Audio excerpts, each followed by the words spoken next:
In the year 1553, in Owari, a storm of fate approached a young boy named Oda Nobunaga. Lord Oda Nobuhide's condition it is worsening. The trembling voice of a retainer echoed down the long wooden corridor of the castle. The moment those words reached his ears, Oda Nobunaga started to run, his footsteps striking against the cold floor. His father, Oda Nobuhide, the man who had moved all of Owari and carved the name of the Oda into the chaotic map of the Sengoku era. For years, his presence had been like an unshakable mountain. But now, illness had begun to consume that mighty body without mercy. Sliding the door open, Nobunaga saw him, lying weakly on the futon.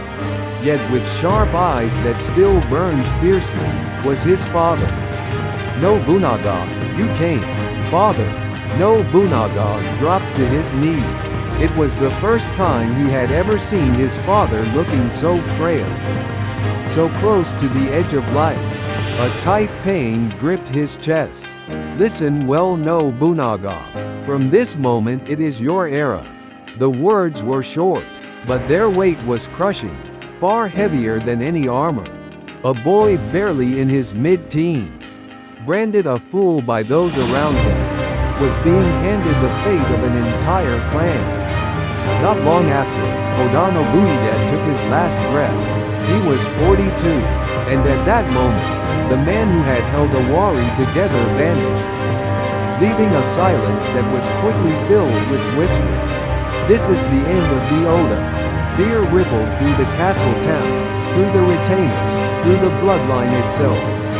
How could a boy, still seen as reckless, survive the storm of the warring states? On the day of the funeral, Nobunaga acted in a way no one could have predicted. He seized a handful of ashes from the incense burner, hurled them at his father's altar, and in his disheveled kimono, he shouted, "Father, I will lead the Oda. I will stake my life to see it through." Gasps filled the hall. What they saw in him at that moment, was it madness? Or was it true resolve burning through his so-called foolishness? But the real storm was only beginning. Nobunaga's enemies were not distant rivals. They were his own blood. His younger brother, Nobukatsu, uncles and cousins. They looked at the young head of the clan and saw weakness, an opportunity to seize power for themselves. Brother cannot handle this. I will protect the Oda. The words of Nobukatsu cut like a blade, splitting the family in two. Even the retainers wavered.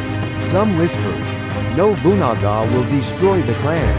Others said, there is fire in his eyes, that fire might forge a new future. One night, Nobunaga stood atop the castle tower, the wind cold against his face. He looked up at the vast sky and murmured into the darkness, "Father, what should I do?" The wind seemed to whisper back, carrying a voice that was not of this world. "Do not hesitate. Move forward." At dawn, Nobunaga gathered every retainer in the main hall. His voice cut through the heavy silence. "I am the head of the Oda. If any of you object, then take my head here and now." For a long moment, there was only stillness. Then one man knelt, then another. One by one, they lowered their heads. And so, the boy they once called a fool became the leader of the Oda clan. But this was not the end. It was only the first step into a storm, far greater than any he had ever imagined. Next episode, fighting his family. The young head faces his first true trial.